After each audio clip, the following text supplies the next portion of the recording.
تعلمون ولكن لا تشعرون آمنت بالله صدق الله مولانا العظيم وصدق رسوله النبي الكريم ونحن على ذلك لمن الشاهدين والشاكرين والحمد لله رب العالمين. حضرات محترم، خطبہ مسنونہ کے بعد میں نے جس آیت مبارکہ کی تلاوت کرنے کا شرف حاصل کیا، قبل اس سے کہ تلاوت کردہ آیت پر کچھ روشنی ڈالوں، اس کے مطابق خود بیان کروں. حصول برکت کے لیے دو تین اشعار مرتبہ کے پیش کر رہا ہوں. ایک مرتبہ شروع کر دو، پاک پڑھ لیجیے. اللہم صلی علی سیدنا و شفیعنا و حبیبنا و مولانا محمد بارک وسلم صلی علیہ الصلوۃ والسلام علیک یا رسول اللہ، صلاۃ والسلام علیک یا حبیب اللہ صلی اللہ تعالی علیہ وسلم. مطلع حضرت خدمت توجہ چاہوں گا. جو نبی کی آل سے دور ہے، جو نبی کی آل سے دور ہے، وہ ضرورتوں کا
اس مرتبہ کو صرف اسی شعر کے لیے میں نے پڑھا کہ یہ نماز روزہ اذان سب یہ حیات ہے تو حسین سے.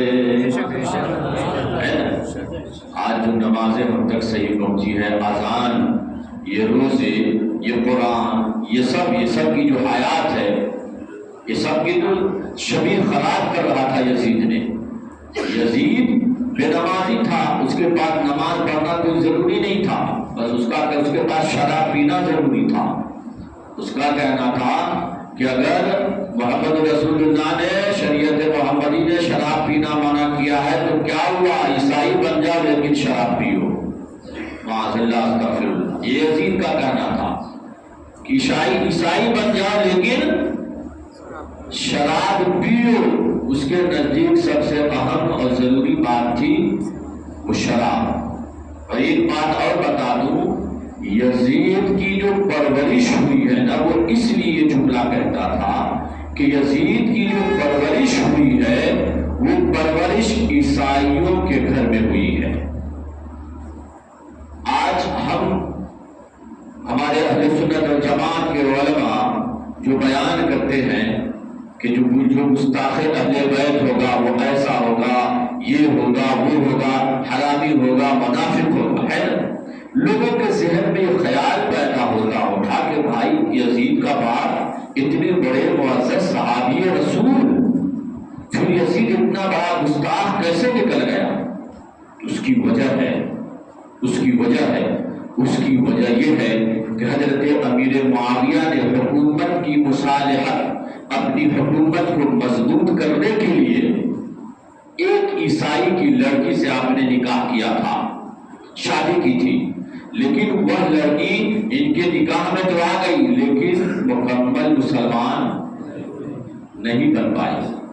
رات میں جب حضرت امیر معاویہ سو جاتے تو بستر چھوڑ کر چھت پہ جاتی چاندنی کو دیکھ کر، کیونکہ عیسائی لوگ اور اس دور کے لوگ شاعر ہوا کرتے تھے، وہ چھت پہ چڑھ جاتی اور چاند کو دیکھ کر اشعار کہا کرتی، شعر و شاعری کہا کرتی، چاند کی تعریف کرتی، پھر اشعار میں شعر و شاعری میں اپنے قبیلے کی تعریف کرتی، یعنی عیسائیوں کی تعریف کرتی، عیسائی مذہب کی تعریف کرتی، پھر جو ہے اپنے چچا زاد بھائیوں کی تعریف کرتی، اپنے خاندان والوں کی تعریف کرتی، اور ادھر حضرت امیر معاویہ کی توہین کرتی تھی۔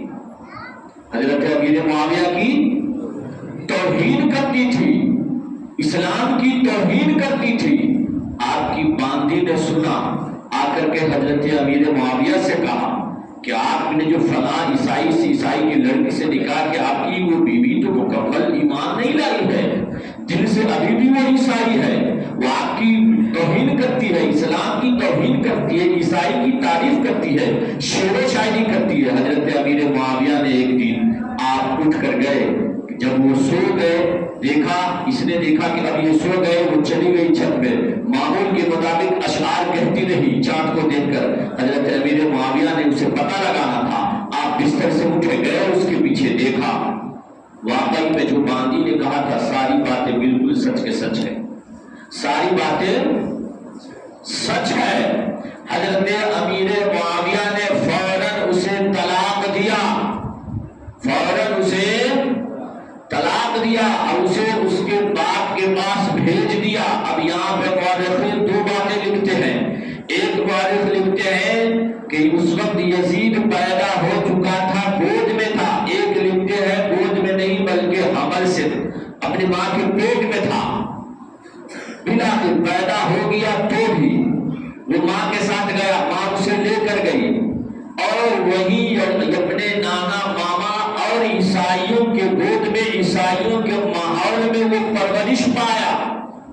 یزید عیسائیوں کے ماحول میں، کیونکہ اس کا ننیحال پورا عیسائی تھا، عیسائیوں کے ماحول میں وہ پرورش پایا، وہی پرورش پایا۔ جب ہوش مند ہو گیا، بڑا ہو گیا، تب وہ حضرت امیر معاویہ کے پاس آیا اور آنا جانا شروع کیا۔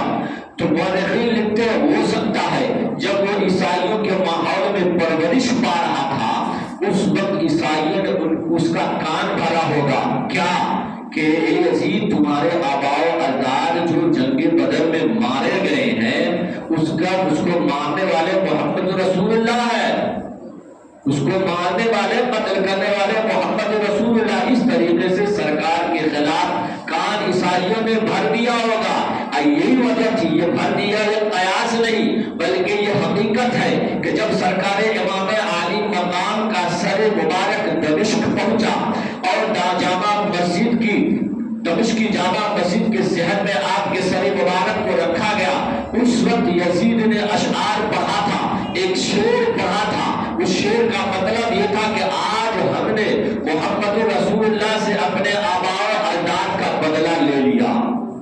یہی وہ جملہ ہے، یہی وہ جملہ ہے جس پہ حضرت امام شافعی اسے کافر فرماتے ہیں، کہ اسی جملے پہ حضرت امام شافعی گرفت کرتے ہوئے کہتے ہیں یزید کافر ہو گیا۔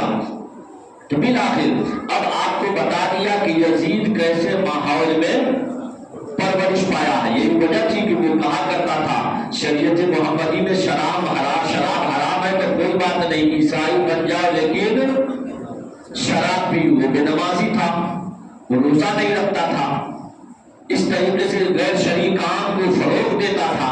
تو آج جو یہ نماز، روزے، یہ حج، زکات، صدقہ، جو بھی اعمال صالحہ دین کی نشانیاں ہیں، دین کی ستون ہے، یہ صحیح ہے اور صحیح سلامت حد تک پہنچا ہے، یہ حیات ہے، تو یہ سب سرکار امام عالی مقام کا صدقہ ہے، ان کا احسان ہے ہم امت مصطفیٰ پر، ہم غلامان مصطفیٰ پر ان کا احسان ہے کہ صحیح سالم یہ ہم تک پہنچا ہے۔